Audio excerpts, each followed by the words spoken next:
বললে গণ অধিকার পরিষদের রাজনীতি কি, কেন গণ অধিকার পরিষদ করবে, গণ অধিকার পরিষদ দেশে কি করবে ভবিষ্যতে, আপনার রাষ্ট্র ক্ষমতা আসলে কিংবা উপজেলার মেয়র হইলে, পৌরসভার মেয়র হইলে, চেয়ারম্যান হইলে, এই মেসেজটা তো আপনাদের মানুষের কাছে দেওয়া হবে যে আজকে যে বাংলাদেশে এই রাষ্ট্র সংস্কার পরিবর্তনের কথা বলা হচ্ছে, এই পরিবর্তন আমরা দুপুরবেলা রাশিদ ভাই সহ আমরা ইউরোপীয় ইউনিয়নের একটা প্রতিনিধির সাথে মিটিং করছি।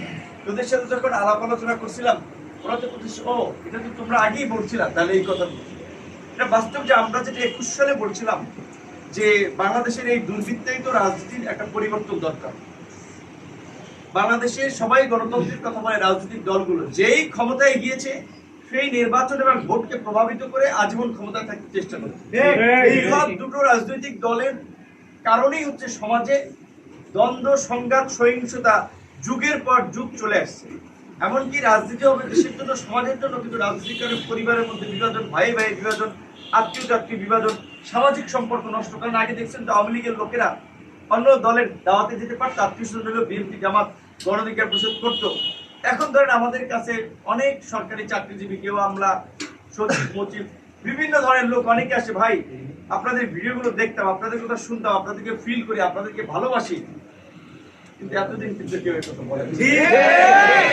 ঠিক আছে, হইতে পারে দুইটা, একটা পরিস্থিতির কারণে উনি মনে করতেন যে আমি তো পুলিশের মধ্যে আছি, আমি যদি মনে মনেও ভালোবাসি, এর একটা বিপদে পড়লে এর একটা লোককে সেভ করলাম, সেটা একটা ইতিবাচক দিক। আর যদি আবার কেউ সুবিধার জন্য এখন ভোল পাল্টাই বলে যে আমরা আপনাদের লোক ছিলাম, সেটা একটা অন্য মানসিকতা। সব জায়গায় ভালো মন্দ সব মিলেই থাকবে। তারপরে এই যে মানুষের রেসপন্স, তারা বলছে যে আমাদেরকে ফিল করে, আমাদের কর্মকাণ্ড ভালোবাসে এবং তারা চায় যে একটা নতুন নেতৃত্ব। কিন্তু আমরা যদি সেইভাবে নিজেদেরকে তৈরি না করতে পারি, তাহলে কিন্তু আমরা পিছিয়ে পড়ি। যেটা আমরা বলছিলাম, এই 2 বারের বেশি কেউ প্রধানমন্ত্রী থাকতে পারবে না, এই কথা পুরো কুতুব বলার আগে আমরা 2021 সালে আমাদের রাজনৈতিক দলের একটা ঘোষণাপত্র আছে, সেখানে যারা বাংলায় রচনা করছেন, পড়াশোনা করছেন, তারা বুঝে রচনার আগে ইন্ট্রো, আপনি পাঠ রচনা লিখছেন, ওইটা একটা ভূমিকা থাকে, ভূমিকায় পাঠের সম্পর্কে সংক্ষিপ্ত 2-4 লাইন ভূমিকায় লেখা থাকে, তারপরে বিস্তারিত যে পাঠের উৎপত্তি, পাঠ দিয়ে কি হয়, এটা দিয়ে এটার আরো কি সম্ভাবনা, একটা রচনা লেখা। তো এই আত্মপ্রকাশের ঘোষণাপত্রে আমরা এই কথাগুলো বলছিলাম যে বাংলাদেশের এই সংঘাত, সহিংসতা রাজনীতি, ক্ষমতার দখলের রাজনীতি, লুটপাট এবং দুর্বৃত্তায়িত রাজনীতির পরিবর্তনে জনগণের ক্ষমতায়ন প্রয়োজন। তার জন্য প্রকৃত গণতন্ত্রের প্রয়োজন।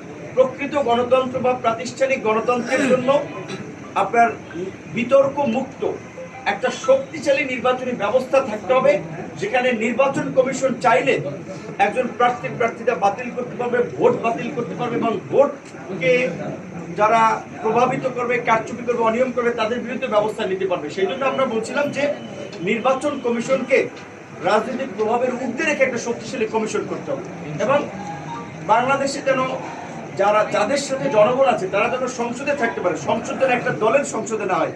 এই জন্য আমরা বলছিলাম যে আনুপাতিক হারে নির্বাচন, অর্থাৎ গণ অধিকার পরিষদ এখন বাংলাদেশের যে প্রেক্ষাপট, বর্তমান প্রেক্ষাপটেও অন্তত 10 থেকে 15% ভোট আছে আমাদের।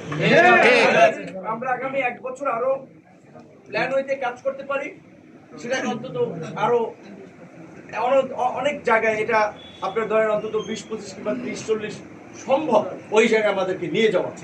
তাহলে আপনার দল যদি 10% ভোট পায়, 300 আসন থাকলে আনুপাতিক নির্বাচনে 300 আসনে আপনার 30টা এমপি থাকবে, তাহলে গণ অধিকার পরিষদে ধরেন 30 জন, আরেক দল থেকে 5 জন, আরেক দল থেকে 50 জন, 100 জন, সব দলের প্রতিনিধিত্ব সংসদে থাকবে। তাহলে সরকার যারা থাকবে